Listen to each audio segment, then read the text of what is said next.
আবার দুধের পেয়ালার দিকে তাকাই, আবার একজনকে পান করাই। এভাবে পান করাইতে করাইতে করাইতে এক নয় দুই নয় ৭৯ জনকে আমি এক হাতে দুধ পান করাইলাম। এরপরে আবু হুরায়রা বলেন, আল্লাহর নবী সরকারে দু আলম আমাকে ডাক দিয়া বলে, আবু হুরায়রা তুমি এখন দুধ পান করো। আমি যখন দুধ পান করা শুরু করলাম, দুধ পান করতে করতে করতে করতে এত পরিমাণে দুধ পান করেছি, আমার পেট পুচো হয়ে গিয়েছে, আমার পেট শক্ত হয়ে গিয়েছে।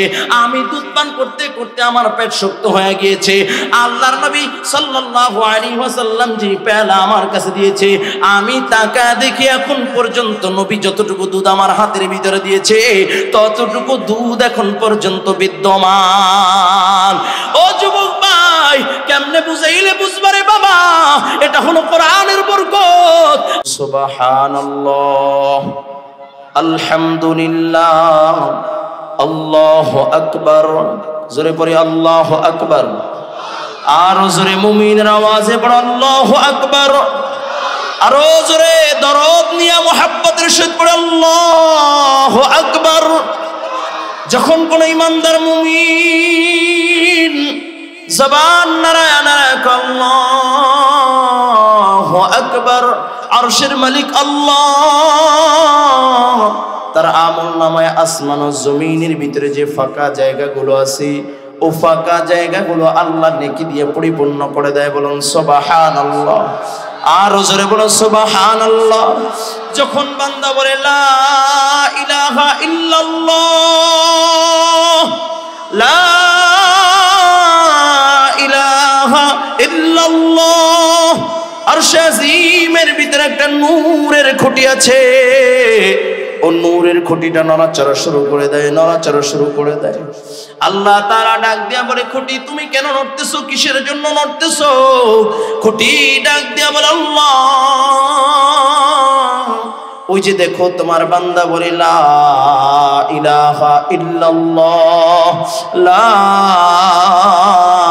ইলাহা ইল্লাল্লাহ, বলেন না লা ইলাহা ইল্লাল্লাহ।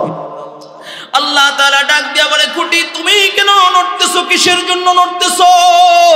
খুঁটি ডাক দিয়া বলে, আল্লাহ যতক্ষণ না পর্যন্ত তুমি তোমার বান্দাকে মাফ না করবা ততক্ষণ পর্যন্ত নড়াচড়া বন্ধ করবো না, করবো না, করবো না। আল্লাহ তাআলা ডাক দিয়া বলে, খুঁটি যেই বান্দা বলে লা ইলাহা ইল্লাল্লাহ, ও বান্দা কি আমি আল্লাহকে দেখেছে? বলে না, না মাওলা তোমাকে দেখে নাই। বলে আমার জান্নাত দেখেছে? বলে না, জান্নাতও দেখে নাই।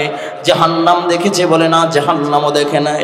কিসের জন্য, কি কারণে? বলে লা ইলাহা ইল্লাল্লাহ। খুঁটি ডাক দিয়ে বলে, আল্লাহ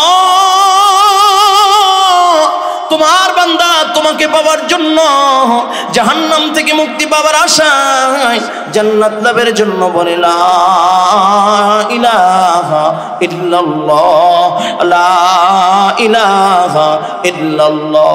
আল্লাহ তাআলা ডাক দিয়ে বলে, খুঁটি তুই সাক্ষী থাক, যেই বান্দা আমাকে দেখে না, আমার জান্নাতও দেখে নাই, জাহান্নামও দেখে নাই, আমাকে পাওয়ার জন্য, জাহান্নাম থেকে মুক্তি পাওয়ার জন্য জান্নাতের আশায় বলে লা ইলাহা ইল্লাল্লাহ,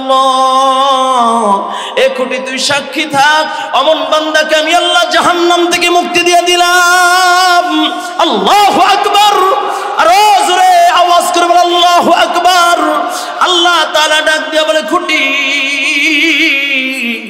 যেই বান্দা আমাকে দেখে নাই কিন্তু জবান নারায় নারায় বলে লা ইলাহা ইল্লাল্লাহ, আমি ওকে জান্নাতি বানায় দিলাম। শুধু তাই না, যেই বান্দা আমাকে না দেখিয়া আমার মোহাব্বতে, আমার ইশক ও মোহাব্বত বুকের ভিতরে ধারণ কইরা আমার নামের জিকির করে লা ইলাহা ইল্লাল্লাহ, এ খুঁটি তুই সাক্ষী থাক, অমন বান্দাকে আমি আল্লাহ আমার কুদরতি কোলের ভিতরে উঠায়া আমি আমার মেহমান বানায় দিলাম, ওলি বানায় দিলাম। চিল্লায় বল আল্লাহু আকবার। আর জোরে বল আল্লাহু আকবার। এ জবান নাড়ায় বলো, জিকির করব কার? আর জোরে বলো কার? জবান নাড়ায় আর জোরে বলো কার? একবার ডাক দাও আল্লাহু আকবার। আর জোরে বলো ইয়া আল্লাহ। দরদ মাখা কণ্ঠে বলে লা ইলাহা ইল্লাল্লাহ, লা ইলাহা ইল্লাল্লাহ। ও যুবক ভাই, যাদের ভিতরে জিকির আছে তাদের কলবটা হলো জিন্দা, যাদের কলবের ভিতরে মওলা পাকের জিকির নাই, জবানের ভিতরে মওলা পাকের জিকির নাই, তাদের কলবটা হলো মুর্দা। আল্লাহ পাক রব্বুল আলামিন বলেন ইন্নামাল মুমিনুনা আল্লাযীনা ইযা যুকিরাল্লাহ, ইন্নামাল মুমিনুনা আল্লাযীনা ইযা যুকিরাল্লাহু ওয়াজিলাত কুলুবুহুম ওয়া ইযা তুলিয়াত আলাইহিম আয়াতুহু যাদাতহুম ঈমানা। চিল্লায়া বলেন আল্লাহু আকবার। যখন ইমানদারের সামনে যখন আল্লাহর নাম নেওয়া হয়, কার নাম জোরে বলেন। ইমানদারের সামনে যখন আল্লাহর নাম নেওয়া হয় তাদের হৃদয়ের ভিতরে কম্পন শুরু হয়ে যায়, তাদের হৃদয়ের ভিতরে কম্পন শুরু হয়ে যায়। এই জন্য অনেকে বলে চরমনায় গেলে আল্লাহর বান্দারা জিকির করে কেন লাফায়? কয় এই মিয়া, তুমি ফুটবল খেলা হইতেছে, মাইলকে মাইল হাজার মাইল দূরে ফুটবল খেলা হয়, তবে তোমার পছন্দের দল একটা বল নিয়ে দৌড় দেয়, বারপোষের ভিতরে যখন লাথি দিয়া বলটাকে ঢুকায়, তুমি এখান থেকে লাফ দিয়া ওঠো, ফল দিয়া গোল বইলা চিল্লা ওঠো। যদি তোমার তার মুহাব্বতে যদি এখান থেকে তুমি যদি চিল্লা উঠে পারো, আল্লাহর আশিকিন বান্দা, যার কলবের ভিতরে আল্লাহর মুহাব্বত আছে, যার কলজার ভিতরে আল্লাহর ভালোবাসা আছে, অন্য দিলের সামনে ওর সামনে যখন আল্লাহর নাম নেওয়া হয়, আশিক বান্দার স্থির থাকতে পারে না, তার কলজার ভিতরে আল্লাহর মুহাব্বতে কম্পন শুরু হয়ে যায়। ঠিক কিনা জোরে বলেন।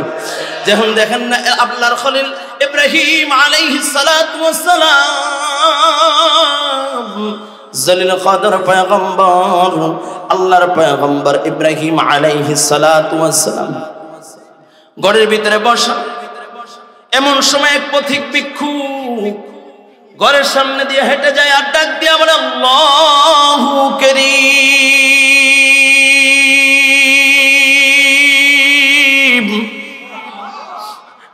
আল্লাহু কারীম,